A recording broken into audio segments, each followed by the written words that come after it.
Assalomu alaykum. Bugun prostatit haqida gaplashamiz. Prostatit bu prostata bezining yallig'lanishi natijasida kelib chiqadigan kasallik. Bu bez erkaklarda jinsiy tizimda muhim rol o'ynaydi. Prostatit odatda erkaklarning 30-50 yosh oralig'ida uchraydi, ammo har qanday yoshda ham uchrashi mumkin. Bu keltirib chiqaruvchi sabablarga ko'proq bog'liq bo'ladi. Odatda ko'pchilikda bu tarqalgan surunkali prostatit bo'ladi. Bu uzoq muddatli yallig'lanish, og'riq va boshqa simptomlarga olib keladi keyinchalikka. O'tkir prostatit bo'ladigan bo'lsa, bu tezda rivojlanadi va ko'pincha infeksiya natijasida yuzaga keladi.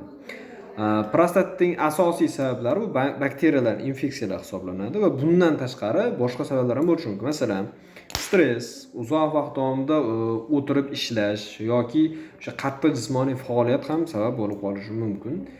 Uni belgilariga keladigan bo'lsak, siydik chiqarishda og'riq, doimiy o'sha siydikning oxirigacha bo'lmasligi va bundan tashqari jinsiy faoliyatdagi noqulayliklar va qorin bo'shlig'ida og'riq bilan birgalikda keladi.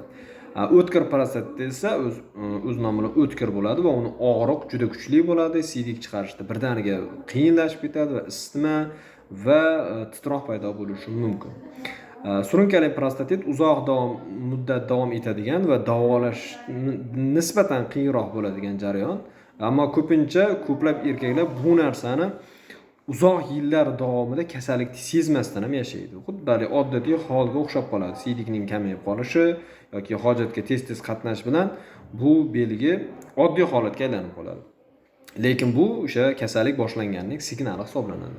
Davolash qanday bo'ladi? Antibiotiklar, og'riqni kamaytiruvchi dori-darmonlar va bundan tashqari yallig'lanishga qarshi dori vositalari va fizioterapiya bilan agar prostata bezi yallig'lanib kattalashib ketadigan bo'lsa, bu unda lazer usulida yoki boshqa usullar bilan uni kichraytirib davolash amaliyoti bajariladi.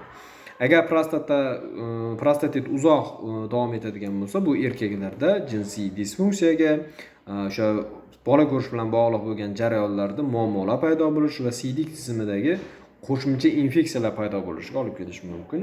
Shuning uchun yilda 2 bora, hech bo'lmaganda 6 oyda bir marta o'zi uchun tibbiy ko'rikdan o'tib qo'yishni. Ismim Shukurjon, xirurgman. Har kun biror kasallik haqida ozgina gaplashamiz. Rahmat.